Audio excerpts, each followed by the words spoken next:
हिंदुत्व के पिछले एपिसोड में हम इसके सेकंड चैप्टर को कंप्लीट कर चुके हैं, जिसके तहत हमने सावरकर के मन की बात के माध्यम से अनोखे इतिहास को जाना और समझा।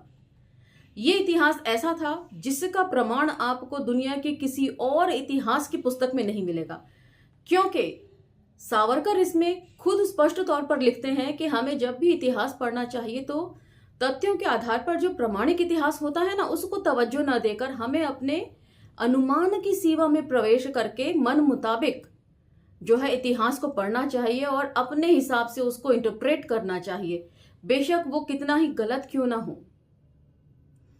यदि आपके ये सारे एपिसोड्स सेकंड चैप्टर के मिस हो गए हों तो आप स्क्रॉल डाउन करके उन्हें जरूर सुनिए।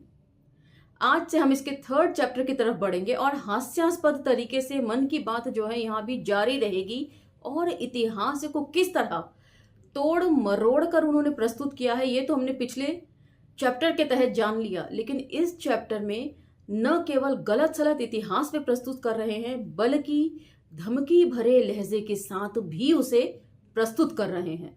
कैसे, अब ये जानिए और अंत तक इस एपिसोड में हमारे साथ बने रहिए और दूसरे प्लेटफॉर्म्स पर इस जानकारी को शेयर करना ना भूलें।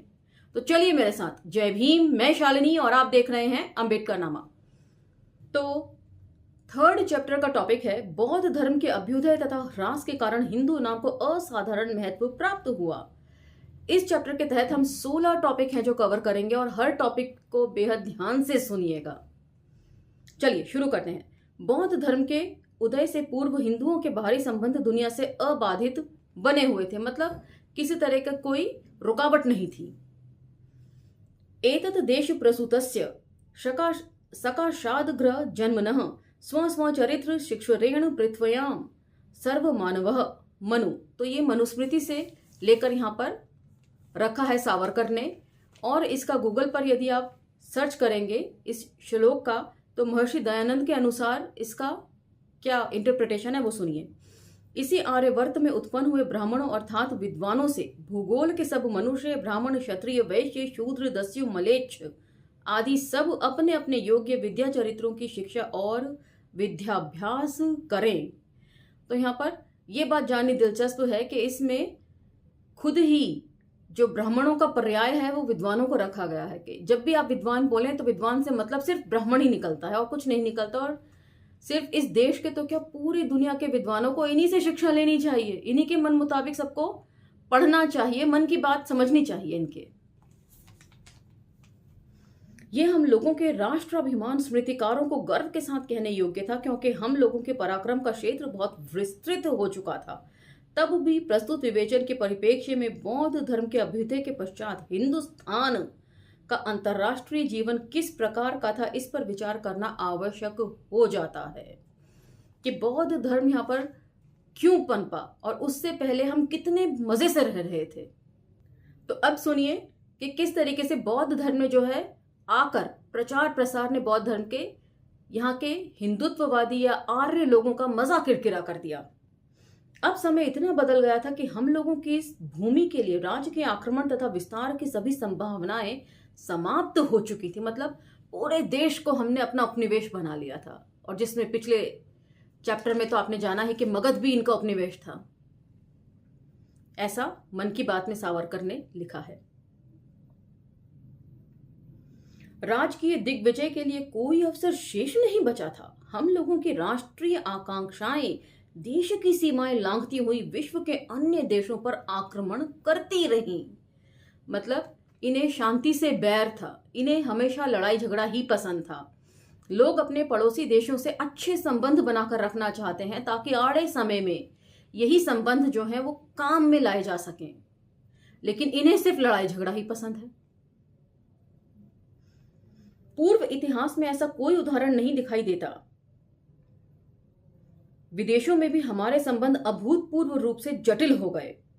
उसी समय विदेशी राष्ट्र भी एक नई उदंडता तथा आक्रमण के उद्देश्य से हम लोगों के द्वार पर दस्तक देने लगे।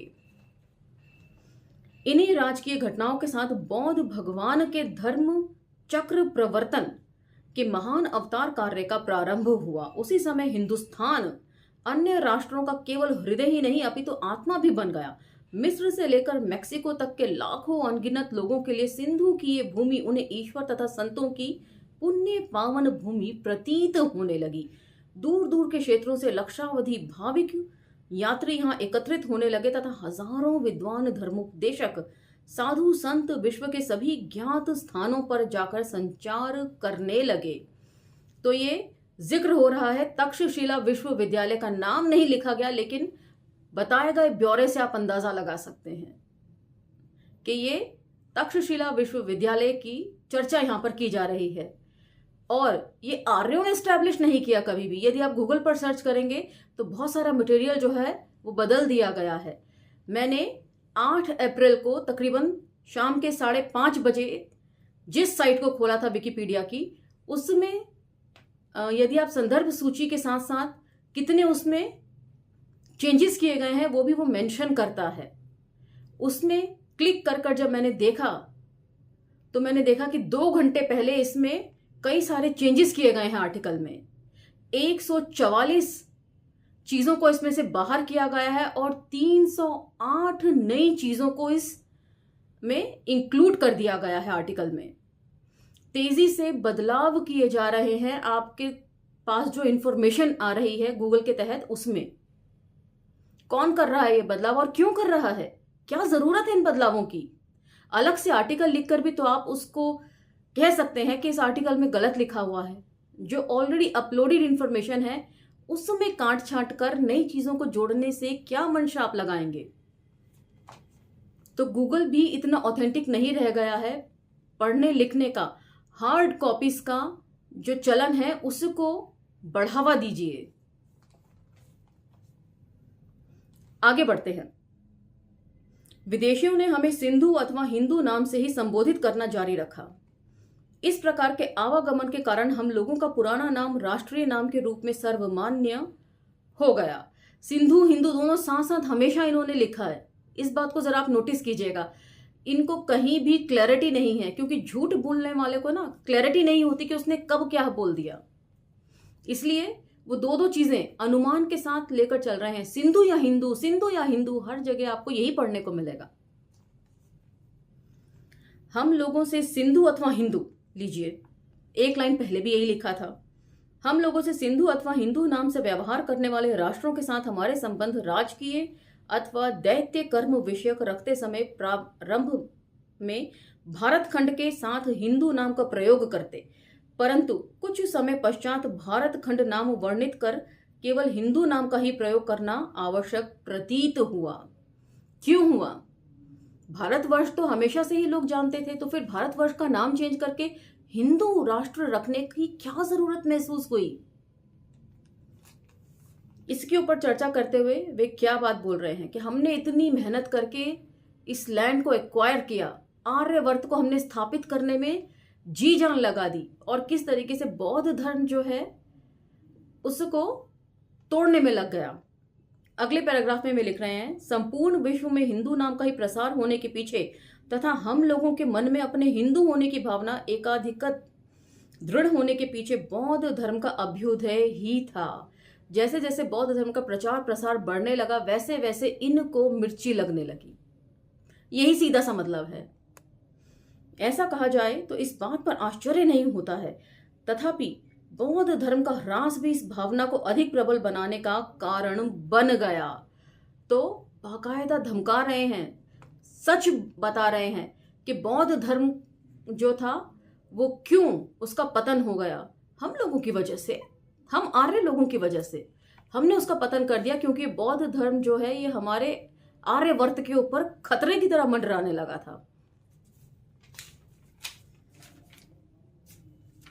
अगला टॉपिक सुनिए, बौद्ध धर्म का ह्रास राजनीतिक कारणों से हुआ था।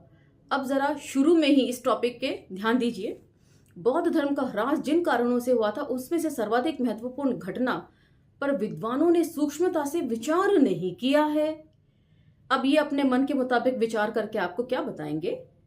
प्रस्तुत विषय से इसका निकट का संबंध न होने के कारण अधिक गहराई से विचार करना इस समय आवश्यक नहीं है। बिल्कुल नहीं है। यदि गहराई में उतरेंगे कि क्यों, वो राजनीतिक कारण क्या थे, तो इन्हें पुष्यमित्र शुंग को डिस्कस करना पड़ेगा यहां पर, जो ये करना नहीं चाहते। हम यहाँ इस बात पर सामान्य विचार प्रदर्शित करेंगे तथा इस सूक्ष्मता से विचार करने के पश्चात मत प्रदर्शन का कार्य विद इन ब्रैकेट अधिकारी व्यक्ति द्वारा नहीं किया गया तो अभी अधिकारी व्यक्ति कौन है, ये सब कुछ इन्होंने कुछ नहीं लिखा है, आगामी प्रसंग के लिए छोड़ देते हैं। फुटनोट 18, बड़ी मुश्किल से कोई फुटनोट आया है, जरा उसको पढ़ लेते हैं। अकबर के दरबार का प्रस्तुति पाठक, कोई रेफरेंस तो अकबर के दरबार का यहां दिख नहीं रहा है। अधिकारी व्यक्ति द्वारा नहीं किया गया तो मतलब अकबर के दरबार का प्रस्तुति पाठक, और ये वही अकबर हैं जिनके इतिहास को मौजूदा सरकार मिटाने पे लगी हुई है। तो इस लिहाज से तो ये पुस्तक बहुत ही इम्पॉर्टेंट पुस्तक है, क्योंकि इसमें मुगल शासकों का वर्णन मिल रहा है हमें। बौद्ध का तत्वज्ञान भिन्न था, इसी कारण क्या हमारे राष्ट्र ने उसका विरोध किया? नहीं, ऐसा नहीं था। इस भूमि में इस प्रकार के भिन्न भिन्न पंथ और तत्वज्ञान विद्यमान थे तथा एक साथ होते हुए भी उनका विकास हो रहा था। तो क्या बौद्ध मठों में वृद्धिगंत होने वाला भ्रष्टाचार तथा बौद्ध धर्म में उत्पन्न हो रही शिथिलता के कारण ऐसा हुआ? निश्चित रूप से नहीं, क्योंकि इन्हें तो कोई भ्रष्टाचार से मतलब ही नहीं है। कुछ विहारों से दूसरों की कमाई को स्वयं की आजीविका का साधन बनाकर तथा विकास के उपभोग के लिए अन्य लोगों के धन का उपयोग करने वाले स्वैराचारी, आलसी तथा नीति भ्रष्ट स्त्री पुरुषों की टोलियां रहती थीं। तो बौद्ध मठों का ये वर्णन ये कर रहे हैं, जो मंदिरों के लिए इतिहास में वर्णन मिलता है कि ये लोग भिक्षाटन पर जीते हैं, पुजारी वर्ग के लोग, ब्राह्मण वर्ग के लोग, और पैसे का किस तरह दुरुपयोग करते हैं अपनी व्यक्तिगत लालसा पूरी करने के लिए। और देवदासी प्रथा भी जो है वो मंदिरों में ही हमेशा रही है, हिंदू धर्म की एक्सक्लूसिविटी में से एक है ये, और उसे ये बौद्ध मठों के लिए लिख रहे हैं। परंतु दूसरी ओर अध्यात्म के परमोच्च पद पर आसीन अनुभवी लोगों की तथा भिक्षु श्रेष्ठों की परंपरा खंडित नहीं हुई थी। यह भी एक सत्य है कि केवल बौद्ध विहारों में ही इस प्रकार का दुराचार नहीं था। हम लोगों के राष्ट्रीय गौरव का अस्तित्व के लिए बौद्ध धर्म का राजकीय प्रसार गंभीर संकट उत्पन्न नहीं करता तो, जरा ध्यान दीजिए, नहीं करता तो इन दोषों के अतिरिक्त अन्य दोष होते हुए भी बौद्ध धर्म को इतने कठोर विरोध का सामना नहीं करना पड़ता। तो सीधा धमकी भरे लहजे में लिख रहे हैं कि कितना मर्जी भ्रष्टाचार होता, स्त्री पुरुषों के कितने स्वेच्छाचारी बातें आपके मठों में होती, हमें इससे कोई फर्क नहीं पड़ता, लेकिन आपको हिंदुत्व के ऊपर उंगली नहीं उठानी चाहिए थी, उसके लिए खतरा उत्पन्न नहीं करना चाहिए था। दोबारा से पढ़ देती हूं मैं ये लाइन, केवल बौद्ध विहारों में ही इस प्रकार का दुराचार नहीं था। हम लोगों के राष्ट्रीय गौरव तथा अस्तित्व के लिए बौद्ध धर्म का राजकीय प्रसार गंभीर संकट उत्पन्न नहीं करता तो इन दोषों के अतिरिक्त अन्य दोष होते हुए भी बौद्ध धर्म को इतने कठोर विरोध का सामना नहीं करना पड़ता कि हिंदुत्व के लिए खतरा बन गया था। बाकी तो जो मर्जी दुराचार चलता है, भ्रष्टाचार चलता है, उससे इन्हें कोई मतलब नहीं था। इन्हें तो मतलब सिर्फ इसलिए था कि बौद्ध धर्म इनके लिए खतरा क्यों बन रहा है। जो वर्चस्व इन्होंने कायम किया था यहाँ के आदिवासी जनजाति टोलियों के ऊपर, इस पूरे लैंड को एक्वायर करने के लिए जो छल प्रपंच इन्होंने किया था, उससे ये लोग बाहर निकलते जा रहे थे। यहाँ के आदिवासी जनजाति टोलियां, उससे इन्हें तकलीफ थी। उनकी सत्ता पूर्ववर्त बनी रहती, अगर वे हमें चुनौती नहीं देते तो वो भी एक अपना मजे से रह सकते थे। जब पूर्व शाक्य युवराज बौद्ध धर्म के मंदिर में आधारशिला रख रहा था, तभी उसके छोटे से प्राजक विद इन ब्रैकेट राज्य के नष्ट होने की सूचना मिल गई थी। कोसल के राजा विद्युत गर्भ ने शाक्य प्राजक पर आक्रमण करके शाक्यों का पराभव किया। इस बात से शाक्य सिंह फुटनोट 19 अर्थात राजपुत्र सिद्धार्थ गौतम ने जीवन में जितने दुख का अनुभव किया, फुटनोट 20, वह आगे आने वाली विपदाओं की झलक ही तो थी। कितने धमकी भरे लहजे में लिख रहे हैं कि जब बौद्ध धर्म की शिला आधार रखी जा रही थी बुद्ध द्वारा, तो तब उनके राज्य को नष्ट कर दिया गया था कि यहीं थम जाओ। आगे मत बढ़ो। तो ये तो महज एक ट्रेलर दिखाया था हमने बुद्ध को कि अगर बात इससे आगे तुमने बढ़ाने की कोशिश करी तो हम क्या क्या कर सकते हैं। जब ये आपसे सीधे तौर पर नहीं लड़ सकते या आपको नुकसान नहीं पहुंचा सकते तो आपके परिवार को और आपके नियर एंड डियर वंस को नुकसान पहुंचाकर मानसिक रूप से आपको प्रताड़ित करने की और कमजोर करने की कोशिश करते हैं। ये लिखा गया है इसमें। तो लिख ही रहे हैं। इस बात से शाक्य सिंह, दोबारा पढ़ रही हूं, फुटनोट 19 और 20, अर्थात राजपुत्र गौतम सिद्धार्थ के जीवन में जितने दुख का अनुभव किया वे आगे आने वाली विपदाओं की झलक ही तो था। फुटनोट 19 पढ़ते हैं। ये काम स्वयं लेखक विनायक दामोदर सावरकर ने 6 सुनहरे पृष्ठ सहा सोनेरी पाने ग्रंथ में किया है। रेफरेंस भी दिया तो इनकी खुद की बुक का, जो अगेन मन की बात ही रही होगी।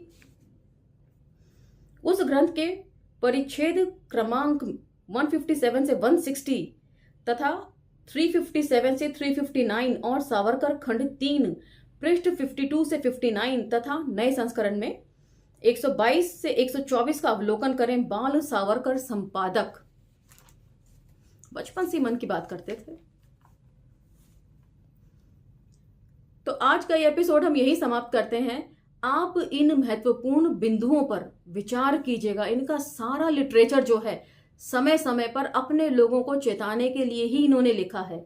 फिर चाहे वे रामायण हो चाहे वे महाभारत हो, इन दोनों के ऊपर मैंने जाति का विनाश में एपिसोड नंबर 22 जाकर आप सुन सकते हैं, जिसका टॉपिक था कृष्ण ने सिर्फ एक पवित्र मकसद के लिए अवतार लिया था, वो था क्षत्रियों का विनाश करना। यहाँ के क्षत्रियों का विनाश करने के लिए, आपस में उनको लड़वाने के लिए वो महाकाव्य की रचना की गई थी। क्योंकि आम जनता को तो पढ़ना लिखना आता नहीं था, इन्होंने कोई अधिकार तो किसी को पढ़ने का दिया नहीं था, तो इसे समझता कौन? जाहिर सी बात है इनके अपने ही लोग पढ़ के इसको समझते कि यदि भविष्य में कोई क्राइसिस मूवमेंट हो जाए तो हमें कैसे उससे उभरना है, कैसे आपस में लोगों को लड़वाना है, अनपढ़ लोगों को। और आज भी न्यू एजुकेशन पॉलिसी के तहत पूरे देश को अनपढ़ बनाने की कोशिश शुरू हो चुकी है, ताकि इनका जो हिंदू राष्ट्र है वो स्थापित किया जा सके, जो इनका हजारों सालों से सपना रहा है। तो आप इन सभी बिंदुओं पर जरूर विचार कीजिएगा और कमेंट सेक्शन में मुझे लगातार कमेंट करते रहिए। वे चाहे कमेंट कैसे भी हों, मैं सभी का स्वागत करती हूं। कम से कम आपके कमेंट करने से, चाहे वे अच्छे हों चाहे बुरे हों, डिस्कोर्स तो आगे बढ़ रहा है, वही मेरे लिए ज्यादा इंपॉर्टेंट है। तो इसी के साथ मुझे आज्ञा दीजिए, लेकिन अंबेडकर नामा को लाइक शेयर सब्सक्राइब करना ना भूलें और इन वीडियोस को दूसरे प्लेटफॉर्म्स पर स्प्रेड करना भी ना भूलें। मिलते हैं अगले एपिसोड में और रोचक फैक्ट्स और क्या क्या धमकियां सावरकर देते हैं उसके तहत। अब मुझे आज्ञा दीजिए, धन्यवाद।